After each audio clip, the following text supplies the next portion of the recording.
მოგესალმებით კოლეგებო, სხდომას გახსნილად ვაცხადებ, ქორუმი არის.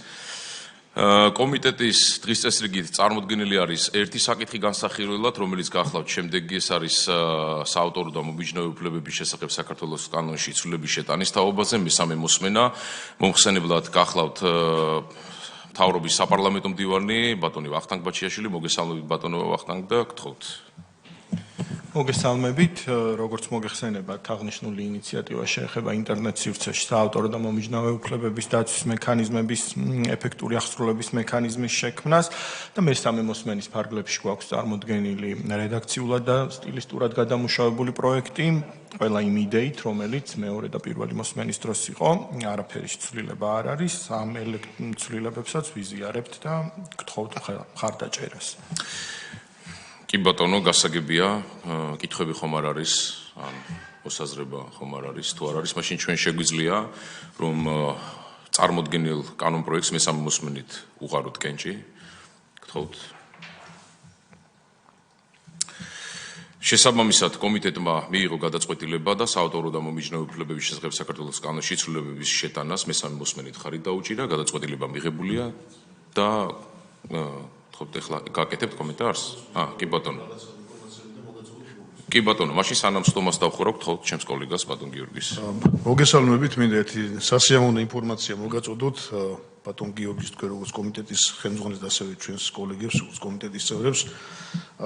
ერთი მნიშვნელოვანი პროექტის შესახებ 8 დეკემბერს ქართული დელეგაცია მიემგზავრება ვატიკანში.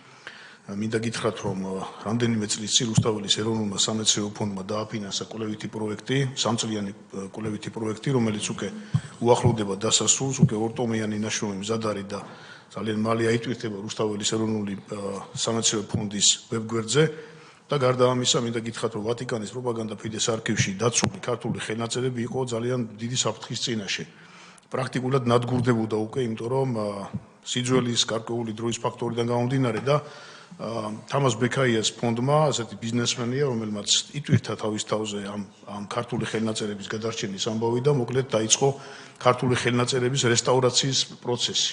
და 8-9 დეკემბერს მოკლედ აი ამ ჩვენი ვიზიტის ფარგლებში იქნება ამ აღდგენილი ქართული ხელნაწერების იტალიაში ლაბორატორიიდან გადმოტანის ცერემონია და კვლავ პროპაგანდა ფიდეს არქივში დაიდევს ბინას აღდგენილი ქართული ხელნაწერების 4 ტომი, მათ შორის ჩვენი მეფეების მიერ გაგზავნილი წერილები, სულხან საბურბელიანის წერილები და მე ვფიქრობ ძალიან დიდი საქმეა, საშვილიშვილო საქმეა და გარდა ამისა ჩვენ უკვე ვიწყებთ ახალ პროექტს, რომელიც ესე იგი ამ არქივში არსებულ უცნობი ქართული ხელნაწერების გამოვლენას და საზოგადოებისათვის მიწოდებას ისახავს მიზნად და ამას ჩვენ პერიოდულად კომიტეტზე გავაჟღერებთ ხოლმე. დიდი მადლობა ამ შესაძლებლობისთვის ბატონო გიორგი.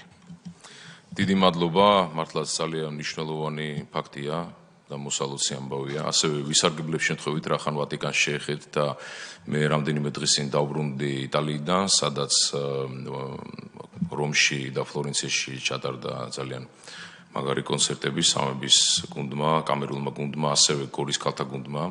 შესანიშნავად წარმოადგინა ქართული კულტურა და მინდა ვისარგებლო შემთხვევით და კამერული გუნდის ხელმძღვანელებს, ასევე გორის ქალთა გუნდის ხელმძღვანელს ძალიან დიდი მადლობა გადაუხადოთ ითეული მომღერალს და ხელოვანს, რომელთაც ძალიან ხირსეულად წარმოაჩინეს ჩვენი არამატერიალური კულტურული მემკვიდრეობა, ჩვენი ქართული კალობა, ხალხური სიმღერა, პროფესიული მუსიკა და ჩვენ ერთის მხრივ ვახერხებთ იმას, რომ ჩვენი საგანძურის, ჩვენი ქართული მუსიკის პოპულარიზაციას ვახდენთ იტალიაში, ევროპაში და ასევე მეორის მხრივ ჩვენი გაბნეული მარგალიტების შეგროვებას, მათ გადარჩენას და ასევე მათ შესწავლას. დიდი მადლობა კიდევ ერთხელ, თუ რამე სხვა საკითხი არ არის, მაშინ სხდომა დახურულია. დიდი მადლობა.